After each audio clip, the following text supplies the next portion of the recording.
Everyone, welcome to our YouTube channel. और आज आपका टॉपिक है क्लास 10th की बायोलॉजी का चैप्टर लाइफ प्रोसेस। क्योंकि आपके फॉरेस्टर की सीरीज में द लिविंग वर्ल्ड या फिर लिविंग वर्ल्ड नाम से क्या है एक थीम दे रखी है और 9th और 10th की पूरी एनसीईआरटी की बुक कही हुई है। तो 9th 10th की एनसीईआरटी की बुक को कवर करते हुए हम लोग आपका नेक्स्ट चैप्टर स्टार्ट कर रहे हैं बायो में लाइफ प्रोसेस। ठीक है, अब देखो लाइफ प्रोसेस होती क्या चीज है। कोई भी प्रोसेस, कोई भी ह्यूमन बीइंग स्पेशली मतलब लिविंग ऑर्गेनिज्म जो क्या करता है इस अर्थ पे रहने के लिए करता है, उस प्रोसेस को बोलते हैं हम लोग लाइफ प्रोसेस। ठीक है, अब इसकी डेफिनेशन देखेंगे क्या है। The process done by living organism या फिर living organism to maintain their life in earth is called life process। ठीक है, लाइफ प्रोसेस किसको कहते हैं? वो कोई सी भी एक्टिविटी, वो कोई सी भी प्रोसेस जिसको ह्यूमन बीइंग करता है किस चीज के लिए, इस अर्थ में रहने के लिए, उसको क्या बोलते हैं हम लोग? लाइफ प्रोसेस कहते हैं। जैसे कि खाना खाना, सांस लेना, बट स्पेशली कहाँ पे? बॉडी के अंदर। ये किसके बारे में हो रहा है? जैसे जॉब करना तो बात अलग है, पर स्पेशली बात किसकी हो रही है? जो इनर द बॉडी। ठीक है, कहाँ हो रही है बात? Inner the body.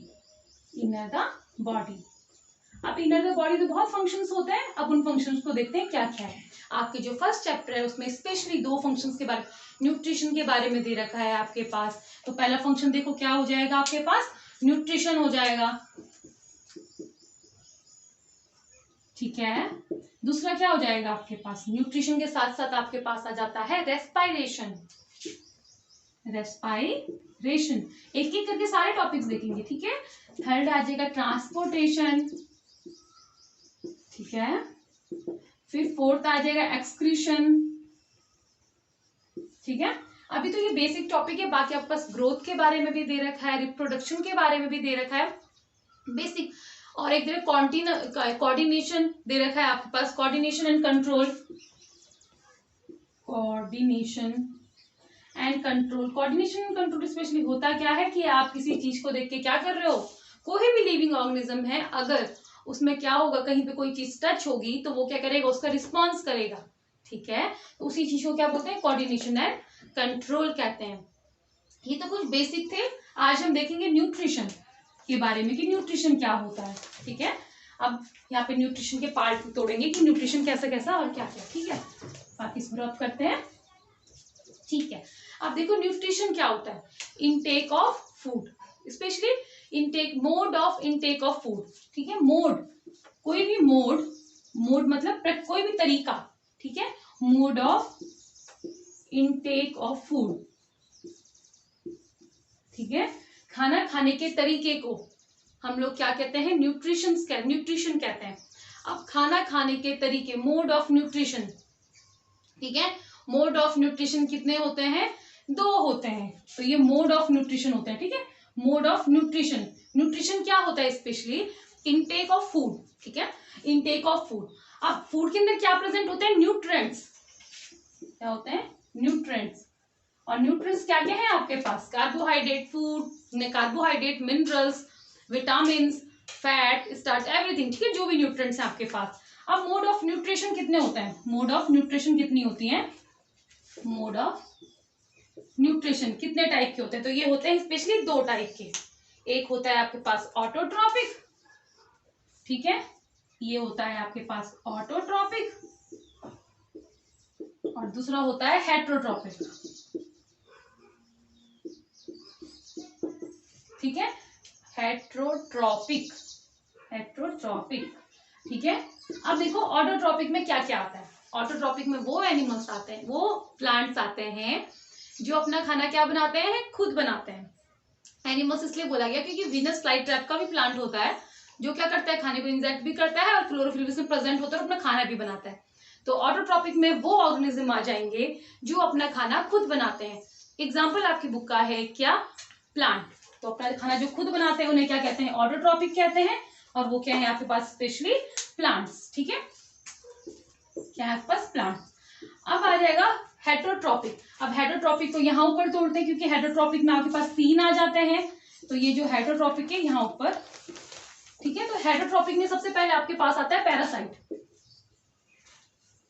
ठीक है। दूसरा आता है सैप्रोफाइट, सैप्रोफाइट, सैप्रोफाइट। एक आता है होलोजोइक, ठीक है। तो जो भी ऑर्गेनिज्म खाने को इनटेक करता है और उसके बाद उसको डाइजेस्ट करता है या फिर उसको एक्सक्रीट करता है, उन ऑर्गेनिज्म को हम क्या कहते हैं? होलोजोइक कहते हैं। जैसे कि मैन, क्या हो जाएगा?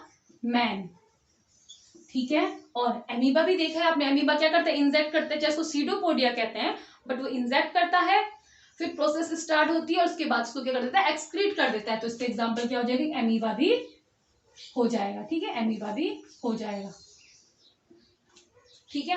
अब आ गया सेप्रोफाइट।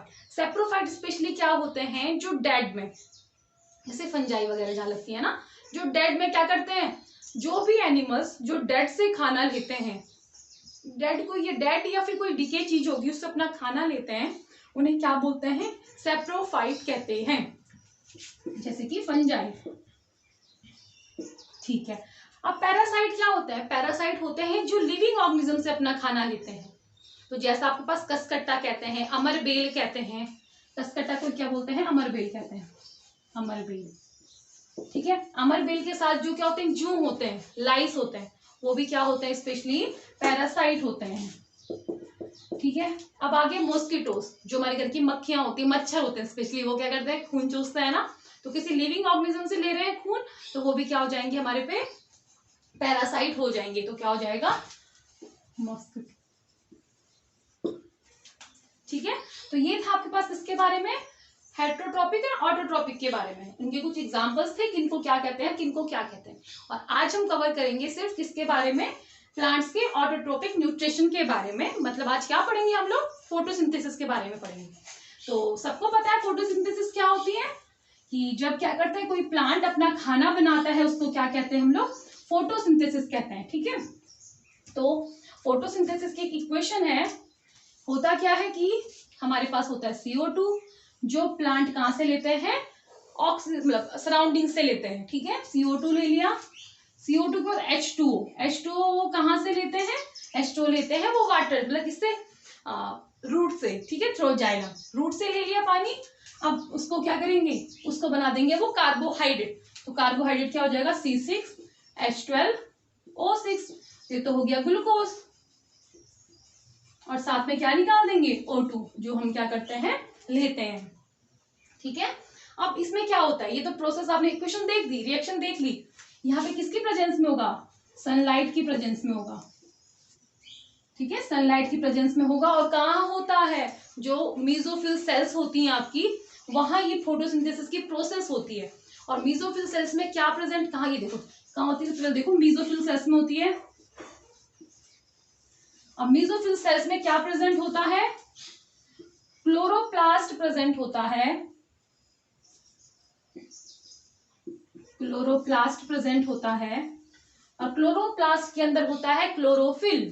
क्या होता है? क्लोरोफिल प्रेजेंट होता है, जो क्या करता है? इस क्लोरोफिल का काम क्या होता है? क्यों हमें क्लोरोफिल चाहिए? ये क्या करता है? सन की लाइट को एब्जॉर्ब करता है। क्या काम है क्लोरोफिल का?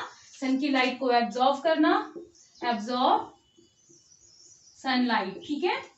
अब सनलाइट को ये एब्जॉर्ब करता है, तो अब क्या होगा? इसने जैसी सनलाइट एब्जॉर्ब करी तो किसकी प्रेजेंस में होता है? ये क्लोरोफिल की। अब सुनो कि जो एब्जॉर्ब करता है सनलाइट को, अब ऑब्जर्व करने के बाद क्या होगा? ये जो H2O है इसको स्प्लिट कर देता है। तो यहाँ पे लाइट को किसमें चेंज कर दिया हम लोगों ने? जैसे स्प्लिट किया, मतलब इसमें स्प्लिट मतलब होता है टूटना, ठीक है। H2O को H2 और O2 में तोड़ दिया। अब देखो, जब जैसे वो सनलाइट एब्जॉर्ब करेगा, उस लाइट एनर्जी को केमिकल एनर्जी में क्या कर दिया? उसको चेंज कर दिया। तो यहाँ पे क्या एनर्जी यूज हुई? हमारी लाइट एनर्जी यूज हुई। और लाइट एनर्जी यूज होने के बाद ये कहाँ निकल गई होगी? केमिकल एनर्जी में निकल गई, ठीक है। तो पहली जो प्रोसेस क्या होगी? ऐसे नहीं हर प्लांट में ये प्रोसेस सेम होती है, बट स्पेशली फोटोसिंथेसिस में लगती है यही प्रोसेस है, ठीक है। तो पहली प्रोसेस ये हो गई, ठीक है। अब दूसरी प्रोसेस क्या होती है? दूसरी में क्या होता है? रिडक्शन होता है। क्या होता है? रिडक्शन होता है। किसमें? CO2 क्या करेगा, रिडक्शन मतलब स्पेशली क्या होता है, एडिंग ऑफ हाइड्रोजन, है ना। तो H2 ऐड किया तो ये क्या बन जाता है, C6H12O6। तो ये आपके पास क्या बन जाता है, कार्बोहाइड्रेट बन जाता है। ओके, अब देखो सबसे पहली प्रोसेस क्या हुई, क्लोरोफिल ने सनलाइट को एब्जॉर्ब किया। सेकंड क्या हुआ, आपका H2O से टूटा, H2O स्प्लिट हुआ, H2 और O2 में अब क्या बन गया, CO2, H2 बन गया और ग्लूकोज बन गया। ठीक है, अब इन रिएक्शंस को, इन दोनों रिएक्शन को क्या करते हैं लोग, कंबाइन करते हैं और ये रिएक्शन बन जाती है। आप इसको बैलेंस भी कर सकते हो, तो बैलेंस करने का सबसे अच्छा तरीका है बाकी सबके आगे 6 लगा दो। ठीक है, बाकी बैलेंस जब आपको केमिकल इक्वेशन पढ़ाई जाएंगी क्लास 10th का केमिस्ट्री में, उस टाइम पे बताई जाएंगी। ठीक है, इतना समझ में आया। अब देखो ये तो ग्लूकोज बन गया आपके पास। अब जब ग्लूकोज बन गया है, देखो ये ग्लूकोज बन गया है जब आपके पास, तो अब क्या होगा, सारा ग्लूकोज तो यूज नहीं होगा, जितना ग्लूकोज यूज होगा वो तो पूरे प्लांट में जाएगा, पर जो एक्स्ट्रा ग्लूकोज बच जाता है या फिर जो एक्स्ट्रा कार्बोहाइड्रेट बच जाता है प्लांट के पत्तों में, तो वो क्या हो जाता है, वो बन जाता है स्टार्च। ठीक है, स्टोर्ड फूड है वो, मतलब कभी उसको सनलाइट नहीं मिलेगी बाय द वे, तो उस फूड को क्या करेगा, यूज करेगा। ठीक है, तो extra carbohydrate present in leaves, या फिर लीव्स या लीफ इज कॉल्ड स्टार्च।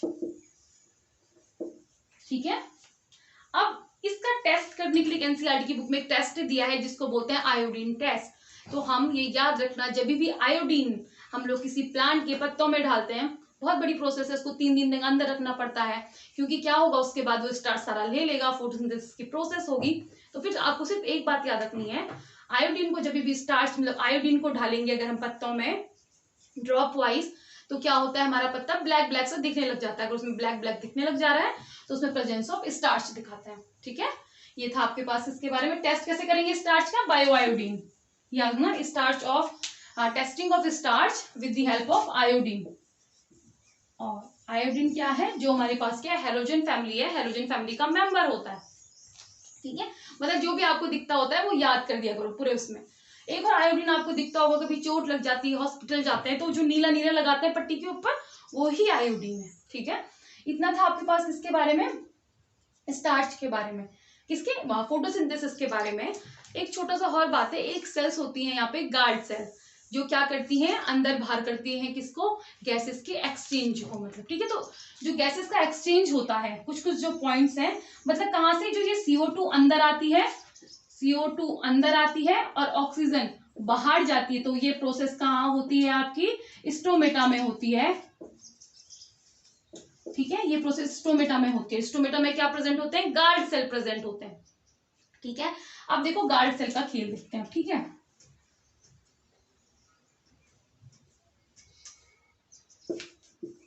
जो गार्ड सेल हैं वो क्या करते हैं, ओपन और क्लोज करते हैं, क्लोज होते हैं, ओपन और क्लोज। अब ओपन और क्लोज वो कब होंगे, देखो जब जैसे उन गार्ड सेल के अंदर पानी जाएगा, ठीक है, जैसे ही उन गार्ड सेल के अंदर पानी जाएगा तो वो क्या हो जाते हैं, ओपन हो जाते हैं। ठीक है, कुछ ऐसा स्ट्रक्चर होता है। ठीक है, कुछ ये क्या होंगे, ये ओपन हो जाएंगे, जैसे इसके अंदर क्या जाएगा, पानी, पानी क्या करेगा, एंटर करेगा, एंटर वाटर। ठीक है, अब जैसे ये पानी क्या हो जाएगा, यूज हो जाएगा या हट जाएगा, तो ये क्या हो जाते हैं, क्लोज हो जाते हैं। ठीक है, ये क्या हो जाते हैं, क्लोज हो जाते हैं।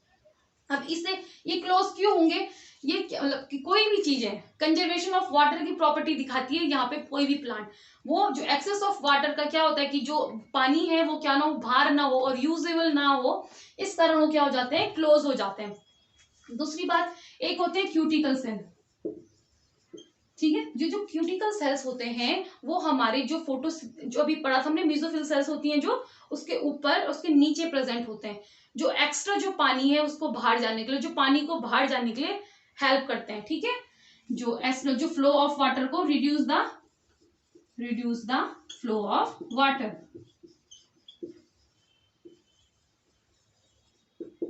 ठीक है, अभी सामने आपके फिगर आ रहा होगा, जहां पे दिख रहे होंगे आपको, दिख रहा ऊपर की साइड में दिख रहा होगा, क्यूटिकल बने होंगे। ठीक है, ये एनसीईआरटी का ही आपका फिगर है। तो क्या आज की क्लास पे यहीं पे खत्म करते हैं, और नेक्स्ट डे हम लोग इसके आगे पढ़ेंगे। इसके आगे क्या है, न्यूट्रिशन इन एनिमल्स, एनिमल्स या फिर human being, nutrition in human being पढ़ेंगे नेक्स्ट क्लास में। Thanks for watching.